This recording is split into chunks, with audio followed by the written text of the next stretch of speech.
through December 2nd. And looking at basically one big weather event this week, which will be a storm, rainstorm on Wednesday into Wednesday night.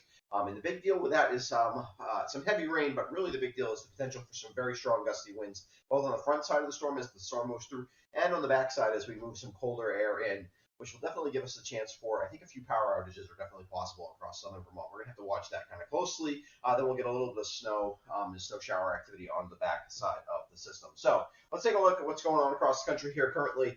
You can see we're quieting down as our storm that came through overnight is exiting. Clouds will eventually start to dissipate a bit today. Could still be a sprinkle or two around for the morning, but for the most part, we're done with precipitation with last night's storm. And any clouds should start to dissipate with some sun this afternoon. Across the west, though, here we have our big system across the Pacific Northwest, which is a bunch of different pieces of energy now. That's going to come together. We're going to show you how that's going to happen in a minute.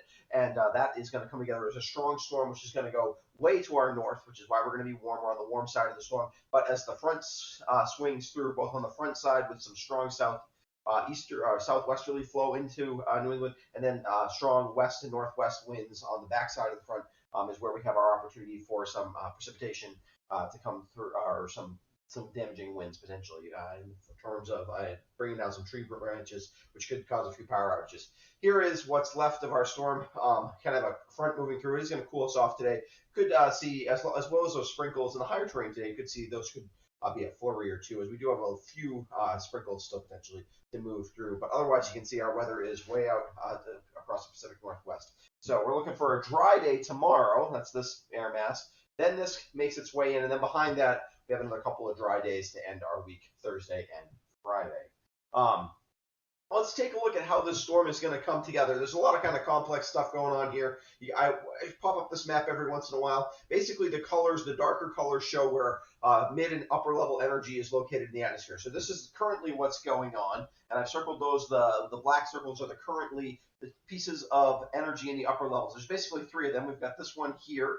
We've got one way up still up in kind of eastern British Columbia, and one just coming across shore across the Pacific Northwest coast in Washington State. These two pieces are going to come together and form the beginnings of our storm here across the Four Corners region, while this system is kind of going to the north with the northern kind of stream of the jet stream is going to linger as some kind of northern stream energy across southern Alberta tomorrow. And then this piece and the piece at the northern piece now come together across the Great Lakes and really create our big storm. And one of the things we always talk about when it comes to stronger systems is when you get multiple pieces of upper level energy interacting with one another and consolidating. That tends to be when you get your stronger developing storms, and that is what's going to happen here. So that's going to develop a very strong low pressure system at the surface. This is going to then race to the north and the east, and so that's going to create plenty of energy to move winds and some heavy rain across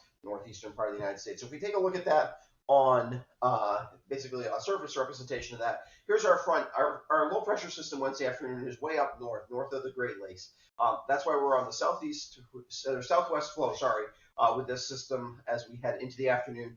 There's going to be rain associated with this as well. The rain's going to be relatively short-lived, so we will get probably half an inch to an inch of rain out of the system, but it's going to be relatively short-lived. But we'll have breezy conditions on the front side and then some breezy conditions on the back side as the front swings through. And wind gusts could approach 50 miles an hour. That is enough to give us some lose some tree limbs or to pull down a couple of trees, which could cause some power outages. I don't think it'll be a widespread event, but I do think there could be several of these. And you should be prepared to lose power potentially for 6 to 12 hours. I think it's that kind of event, but we'll have some more information on that as we get a little bit closer. So what does that look like in terms of the 5-day forecast?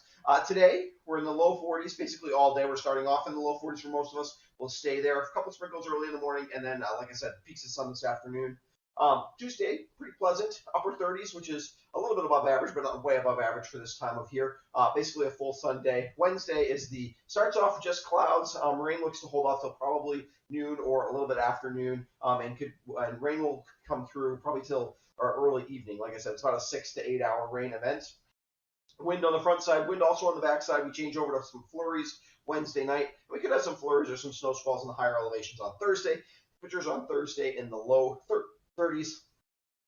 And then Friday is another pleasant day with temperatures in the mid to upper 30s, again, a few degrees, just 3 or 4 degrees above average, pretty close to average day after starting off chilly, but not chilly, not really that chilly for this time of year, in the low 20s, full sun on Friday. Let's take a look at that work week highlights.